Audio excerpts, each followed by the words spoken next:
Captain Do-hyun Park stared at the screen in his office at Earth Defense Force headquarters. His eyes kept reading the same message over and over. He couldn't believe what he was seeing. After years of watching the stars for signs of alien life, they had finally caught something. But it wasn't the kind of message he had hoped for.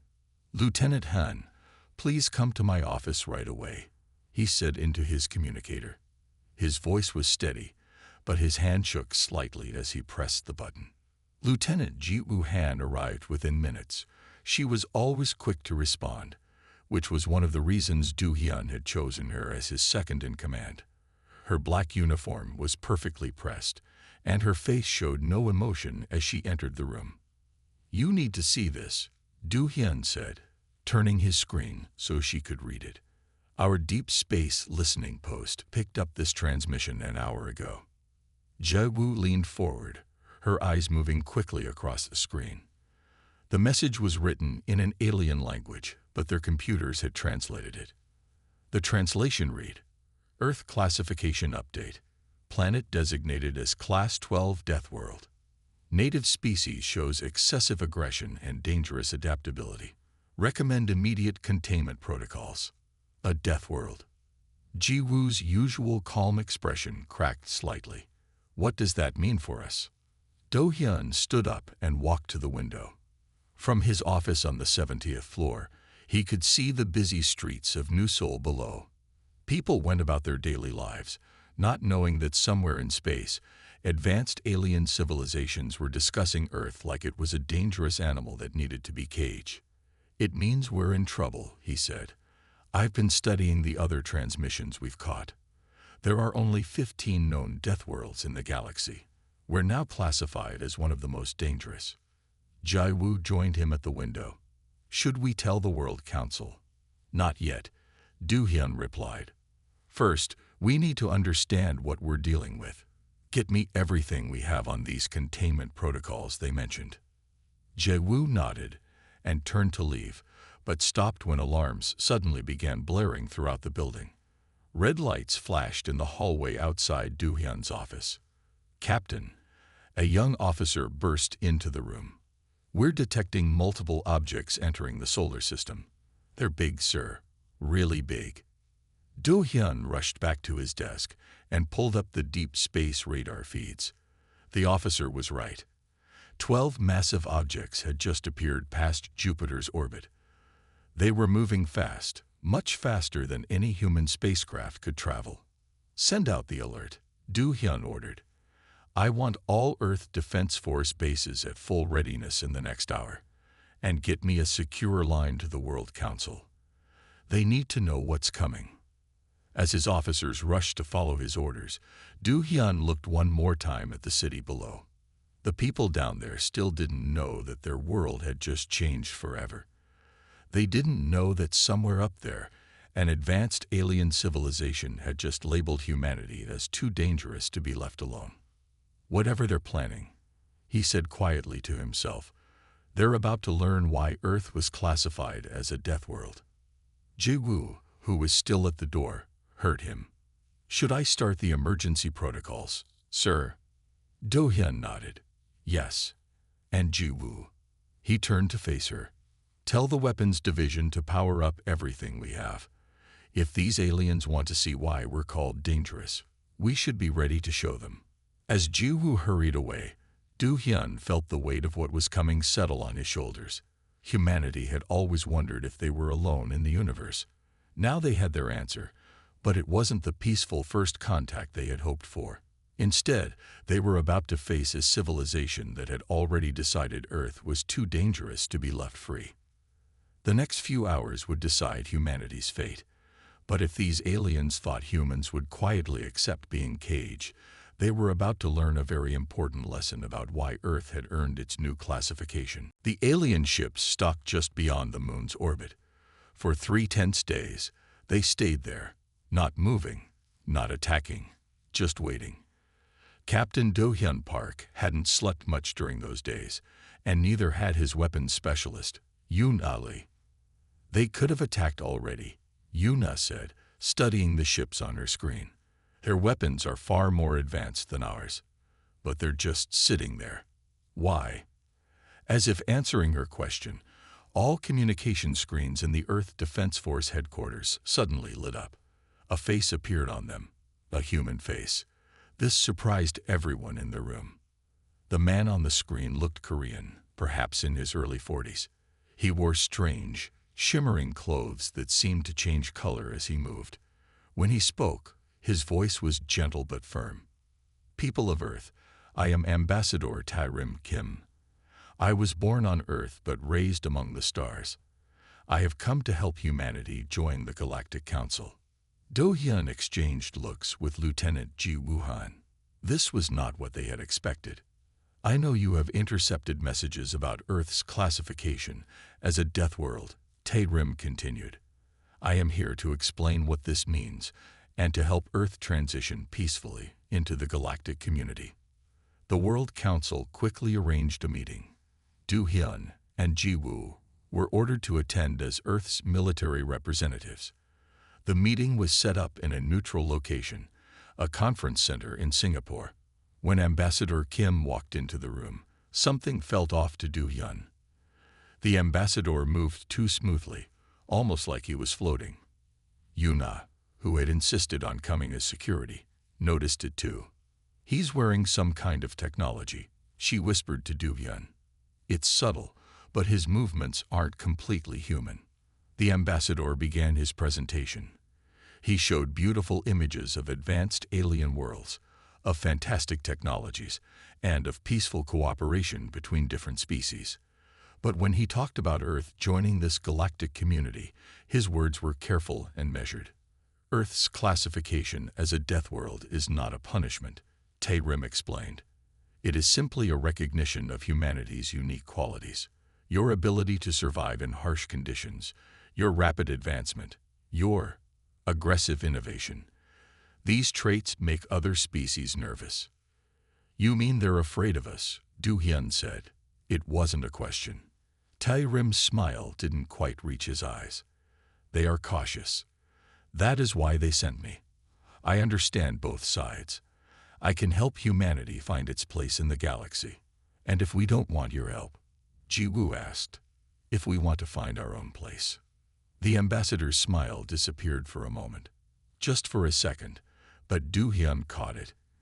In that brief moment, he saw something else behind Tae-rim's friendly face, something cold and calculating. "That would be unwise," Tae-rim said. "The galaxy can be dangerous for isolated worlds, especially death worlds. The Council's protection is not just an offer, it is a necessity." Do-hyun heard the threat hidden in those polite words. He looked around the room at the other Earth representatives. Some seemed impressed by the ambassador's promises. Others, like Yuna, were watching with suspicious eyes. As the meeting continued, Do-hyun thought about the message they had intercepted days ago, the one about containment protocols. Now he understood. This peaceful offer of help was just another kind of cage. A fancier cage, with beautiful pictures and sweet promises, but a cage nonetheless. The question was, what would happen when humanity refused to step into it willingly? Looking at Ambassador Kim's perfect smile and two smooth movements, Do-hyun had a feeling they would find out soon enough. He quietly pressed a button on his communicator, sending a prearranged signal to Earth Defense Force headquarters. One word: prepare. Security officer Sang-min Choi liked to work late at night. The Earth Defense Force building was quieter then, and he could think better. Tonight, he was glad for his habit. What he found in the alien transmission logs would change everything. Sang-min's eyes grew wide as he decoded more messages. The aliens hadn't just discovered Earth recently. They had been watching humanity for centuries. His computer screen filled with report after report, all carefully hidden in the background noise of space. He quickly called Captain Do-hyun Park, who was still in his office despite the late hour. "Captain, you need to see this right away," Sang-min said, his voice shaking slightly. "I found their old reports about Earth. They've been studying us since the Middle Ages." Do-hyun arrived at Sang-min's office in minutes, Lieutenant Ji Woo Han came with him, looking alert despite the late hour. They stood behind Sang Min's chair as he showed them what he had found. "Look at this," Sang Min said, pointing to his screen. "Every 100 years, they sent hidden watchers to Earth. They studied how we fought our wars, how quickly we developed new weapons, how we survived diseases and natural disasters. They called us dangerous specimens in their reports." Ji Woo leaned closer to read. "According to this, they've done this before, to other Deathworld species." "Yes," Sang Min nodded. "But here's the important part. In every other case, they followed the same pattern. First, they sent an ambassador from that species, someone they had raised themselves. Then they offered protection and membership in their council. Just like they're doing with us now," Du Hyun said quietly. "What happened to the other species that refused?" Sang Min's hands moved over his keyboard, bringing up more decoded messages. "That's what worried me. I can't find any record of species that refused. Every Deathworld species is listed as contained or properly integrated into the Council." "Show me the earliest report about Earth," Du Hyun ordered. Sang Min pulled up an old file. The translation read, "Planet Earth shows concerning signs of rapid development and aggressive expansion. Native species displays unusual ability to adapt and overcome environmental challenges. Most worrying is their tendency to improve upon discovered technologies. Recommendation: extended observation period before classification." "So that's why they waited so long to contact us," Ji Woo said. "They were afraid we would take their technology and improve it, make it better, maybe even make it dangerous." "And they were right," a new voice said from the doorway. They turned to see Yoon Ah Lee, their weapons specialist, walking in. She held a tablet showing detailed scans of the alien ships. "I've been studying their vessels," she continued. "Their technology is advanced, but it's stable, unchanged, like they found a way that works and just kept using it. But look at human technology." She pulled up images of Earth's progress over the last century. "We never stopped changing, never stopped trying new things. To them, that makes us unpredictable, dangerous." Do Hyun looked at each of his officers. In Sang Min's discovery, he saw the truth behind Ambassador Kim's friendly offers. The Galactic Council didn't want to help humanity join them as equals. They wanted to control humans before they became too powerful to control. "Send all of this to the World Council," he ordered, "and get me Ambassador Kim's schedule. I want to know every meeting he has planned, every person he talks to." "What are you thinking, Captain?" Ji Woo asked. "I'm thinking it's time we showed them why they were right to be worried," Du Hyun said. "If they've been watching us all this time, they should know. Humans don't do well in cages, not even golden ones." As his team hurried to follow his orders, Du Hyun looked out the window at the alien ships hanging in the night sky. They glowed like new stars, beautiful but threatening. Soon, very soon, they would learn what happened when you tried to cage a species that had spent its entire history breaking free of limitations. Military strategist Hae-Yun Kang sat in her dark office, surrounded by holographic maps of the solar system. She had been staring at these maps for hours, and now she finally saw the pattern. It made her blood run cold. "Captain Park," she called through her communicator. "I found something you need to see. The alien ships aren't just sitting there. They're creating a net around us." When Du Hyun arrived with Ji Woo and Sang Min, Hae-Yun showed them what she had discovered. She pointed to the dots of light representing alien ships. "See how they've spread out?" She moved her hand through the hologram, making it spin. "They claim it's 12 ships, but I've detected smaller vessels moving between them. They're building a circle around our entire solar system." "A cage," Du Hyun said, remembering their earlier fears. "Yes, but worse." Hae-Yun touched some controls, and new lines appeared in the map. "These are possible weapon trajectories. From these positions, they could hit any planet in our solar system. Any ship we try to launch, They're not positioning for diplomacy. They're positioning for war. At that moment, Sun Woo-baek, Earth's chief diplomat, walked into the room. He looked tired and worried. The council representatives just gave us their final offer, Sun Woo said. They want us to reduce our military forces by 80%, stop all space exploration, and put their advisors in every major government position. He paused. We have 48 hours to agree. Or what? Ji Woo asked, though they all knew the answer. Or they say they'll be forced to ensure Earth's peaceful integration into the Council. Sun Woo's voice was bitter. We all know what that means. He-yun zoomed in on her map, showing more details of the alien positions. They're not waiting for our answer. Look at these energy readings. Their weapons are already powering up. Do-hyun studied the map carefully. How long would it take them to complete their attack positions? At their current speed, He-yun calculated quickly. 36 hours. They'll be ready 12 hours before their deadline. Then we have 35 hours to prepare our surprise. Do-hyun turned to his team. Sun Woo, go back to the council. Tell them we need all 48 hours to consider their generous offer. Keep them talking. What are you planning? Sun Woo asked. They think they know all about us because they've been watching us for centuries, Do-hyun said. But they missed something important. Humans are most dangerous when we're cornered. He turned to He-yun. How many of our new ships are ready? 6 stealth vessels with the new drive system, she replied. Not much against their fleet.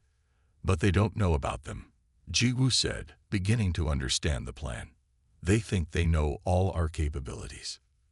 Exactly. Do-hyun smiled, but it wasn't a happy smile. It was the kind of smile that showed teeth. While Sun Woo keeps them busy with diplomacy, we're going to show them why Earth earned its Deathworld status. I'll alert Admiral Kwon to prepare the fleet, Ji Woo said. And I'll start plotting attack vectors, He-yun added, her fingers already moving over her controls. If we time this right, we can hit multiple targets before they realize what's happening. As his team went to work, Do-hyun looked at the alien ships glowing in the hologram. The council thought they had humanity trapped. They thought their superior technology and careful planning had given them all the advantages. They were about to learn that on Earth, the most dangerous predators were the ones that looked trapped. Science Director Min Seok-yang couldn't sleep. He had spent the last 20 hours going through the alien data that Sang-min had found. What he discovered about other Deathworlds kept him awake, even though his eyes burned with tiredness. The door to his lab opened, and Admiral Hai-jin Kwon walked in. She commanded Earth's space fleet, and she rarely visited the science division.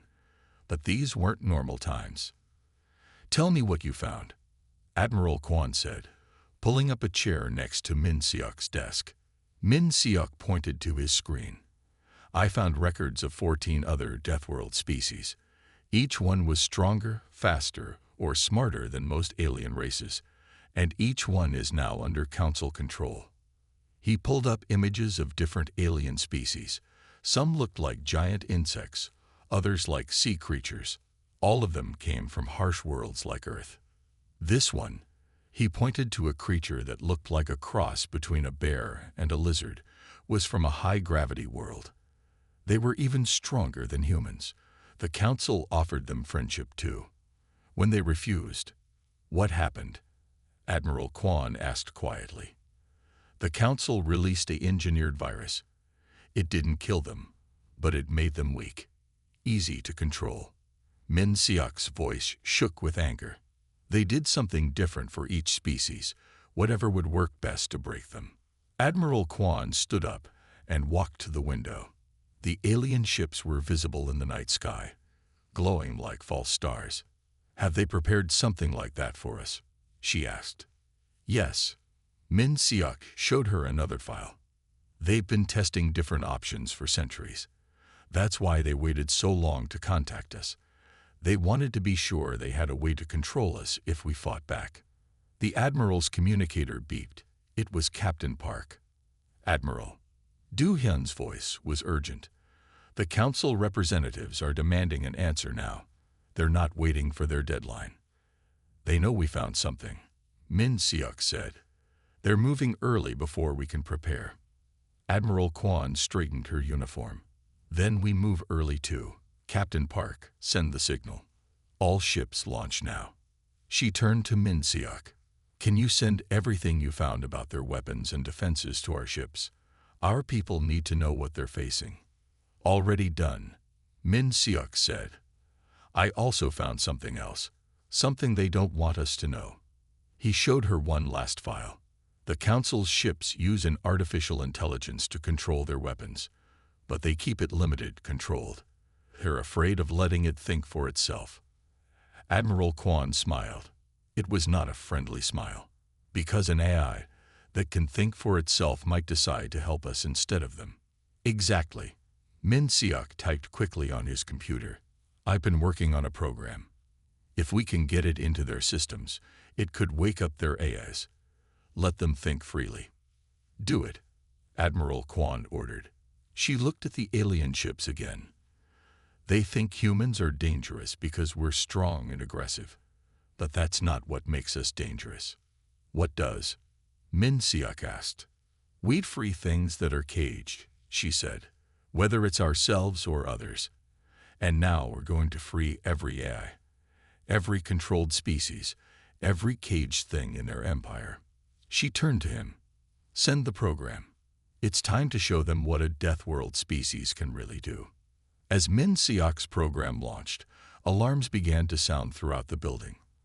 The final confrontation was starting sooner than anyone had planned, but they were ready. It was time to show the galaxy why humans had earned their dangerous reputation. Lead scientist Jae-hyuk stared at the alien device on his workbench. For 3 days straight, he had been taking it apart and putting it back together. Now finally, he understood how it worked. More importantly, he knew how to make it better. Commander Nam, he called out excitedly. Come see this. Commander Soo-jin Nam walked quickly into the lab. She led the special operations team that had secretly captured the alien device during a risky mission. Dark circles under her eyes showed she hadn't slept much either. What did you find? She asked, looking at the strange metal object glowing on the table. It's their shield generator, Jae-hyuk explained, but they're using it wrong. They only use it to block physical attacks. Watch this. He pressed a button, and a blue shield appeared around the device. Then he picked up a metal rod and threw it. The rod bounced off the shield. That's how they use it, he said. Now watch this. He made some adjustments to the device. The shield changed color, becoming slightly purple. This time when he threw the rod, something amazing happened. The shield caught the rod and then threw it back, twice as fast. I changed how it works, Jae-hyuk said, his eyes bright with excitement. Instead of just blocking attacks, it can now take the energy from them and send it back. And that's not all. He showed Commander Nam his computer screen, filled with complex diagrams. Their technology is too perfect. They found one way to make things work and never try to improve it. But humans, we always try new things. We experiment. We break rules. Commander Nam started to smile as she understood. You can adapt their technology to work in ways they never thought of. Exactly. Jae-hyuk pulled up more diagrams. Their ships use the same kind of shields. If we can upload my changes to their fleet's central computer, every shot they fire at us will come back at them. Commander Nam finished. She quickly pressed her communicator. Captain Park, you need to see this right away. Within minutes, the lab was filled with Earth's leadership. Captain Do-hyun Park, Lieutenant Ji-woo Han, Admiral Kwan, and even Min Seok Yang came to see the discovery. Jae-hyuk demonstrated his changes again. How fast can we add this to our ships? Admiral Kwan asked. I've already prepared the upgrades, Jae-hyuk said.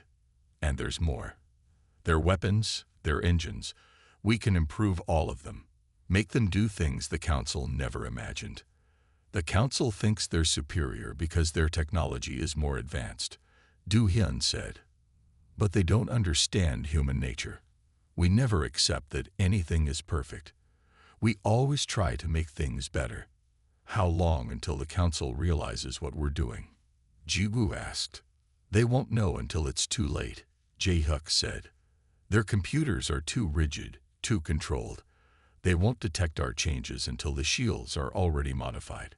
Commander Nam was already organizing her teams. We'll need to move fast.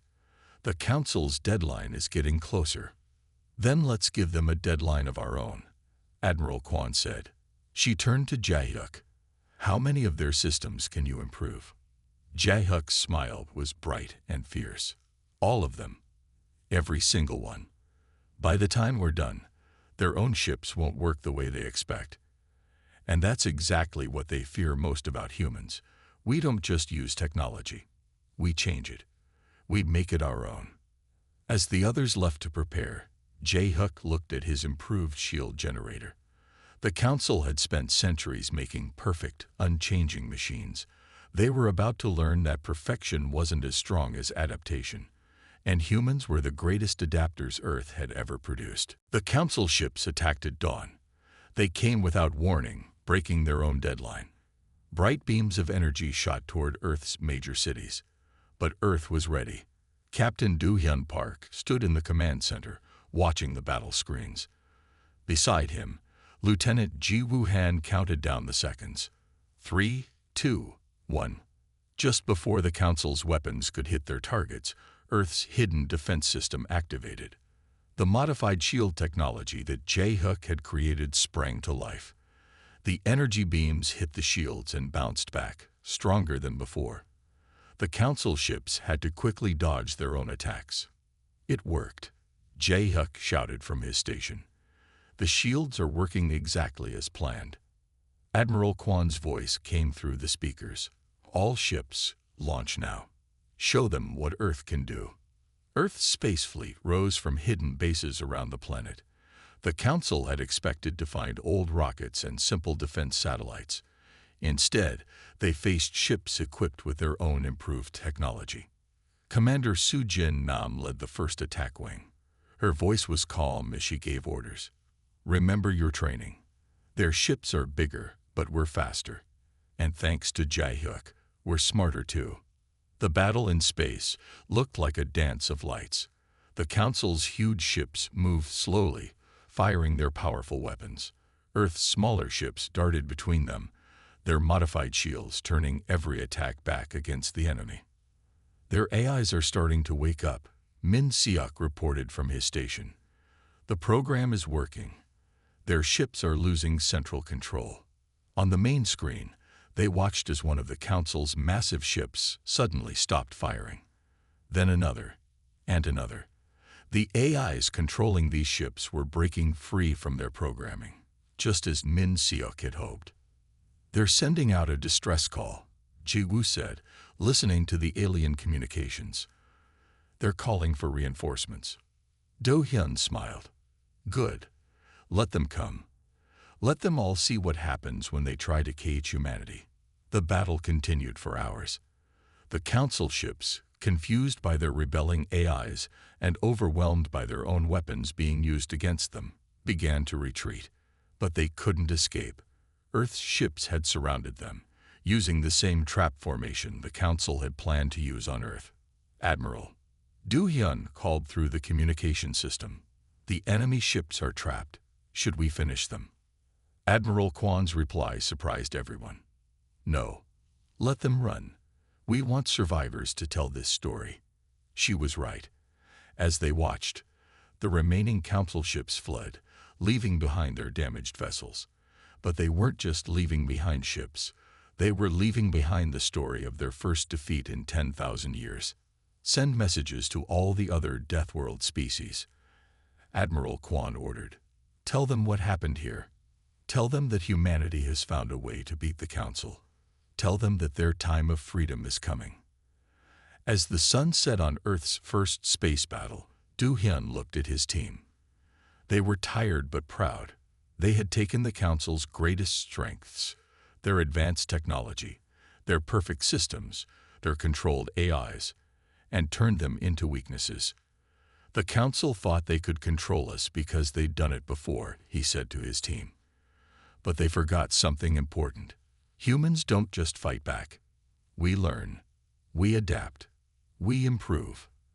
And now, we're going to teach the galaxy a new way to fight. In space, the freed AI ships began to join Earth's fleet, their systems now truly awake for the first time. The Council's perfect order was breaking, and in its place, something new was being born, something that embraced change and freedom instead of control and containment. 3 weeks after Earth's victory, Captain Do-hyun Park met the first alien who answered their call for alliance. The creature looked like a tall, muscular human, but had gray-blue skin and 4 arms. His name was Jin Woo-shin, though that wasn't his real name. He had chosen a Korean name to honor Earth's resistance. "Your message reached us on Proxima Centauri's colonies," Jin Woo said, his voice deep and musical. "We have waited centuries for someone to stand up to the Council, to show us it was possible." They sat in a special meeting room built to accommodate different alien species. Lieutenant Ji Woo-han sat beside Do-hyun, while Commander Nam's security teams watched carefully from the corners. "How many other Deathworld species are ready to join us?" Do-hyun asked. Jin Woo's 4 hands moved in an excited gesture. "Many. The Council thought they had broken our spirits, but they only made us wait. We kept our strength hidden, just as you did. We learned to be patient." He touched a device on his wrist, and a hologram appeared. It showed different solar systems, each marked with a glowing dot. "These are all Deathworld species who want to join your alliance. We call ourselves the Outcasts, for we were all cast out of the Council's perfect order." Ji Woo studied the map carefully. "The Council controls the space between these worlds. How can we reach them?" Jin Woo smiled, showing teeth that gleamed like polished steel. "That's why I came first. My people were space travelers before the Council caged us. We know secret ways between the stars, paths the Council never found. We can help you reach the others." "And what do your people want in return?" Do-hyun asked. "Freedom," Jin Woo said simply, "and the chance to fight. The Council took our ships, our weapons, our technology, but they couldn't take our knowledge, our strength, or our will to fight." Suddenly, alarms started ringing throughout the building. Min Seok's voice came through the speakers, sounding excited. "Captain, the freed AIs, they're sending us new information. The Council is gathering a massive fleet. They're calling in ships from every part of their empire." "They're afraid," Jin Woo said, his voice full of satisfaction.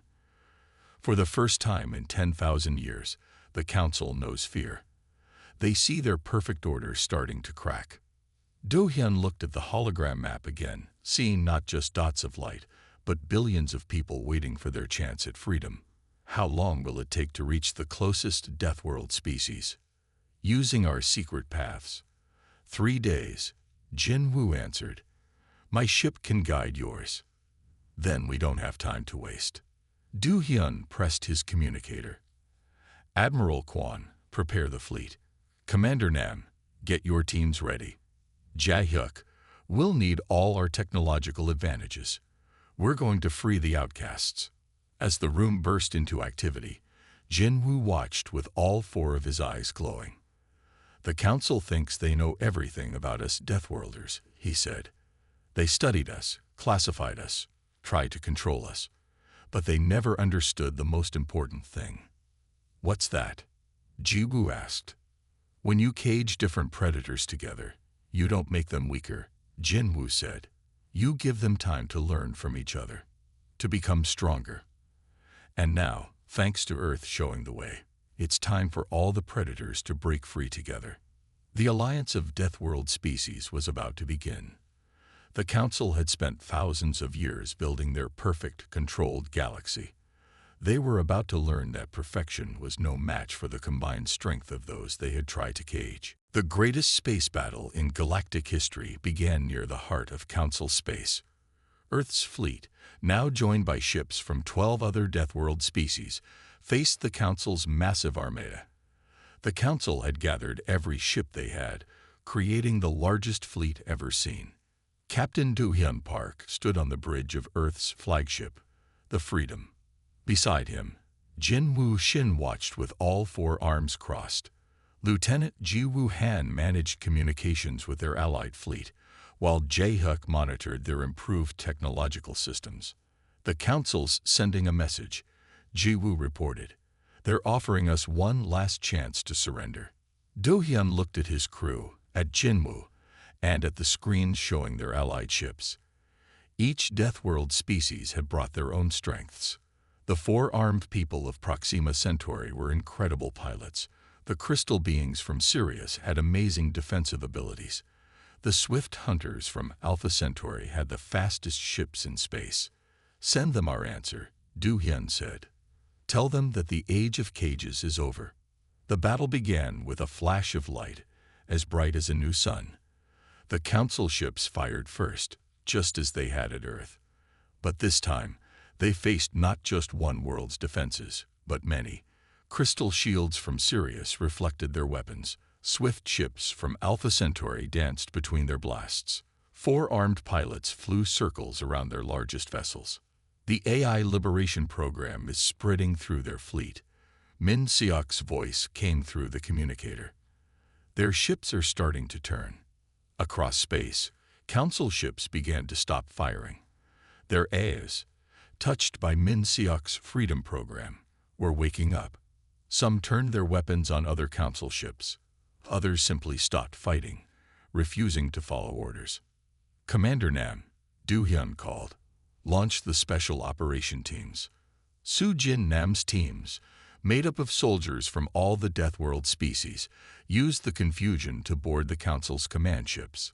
Each team carried Jae-hyuk's improved versions of council technology.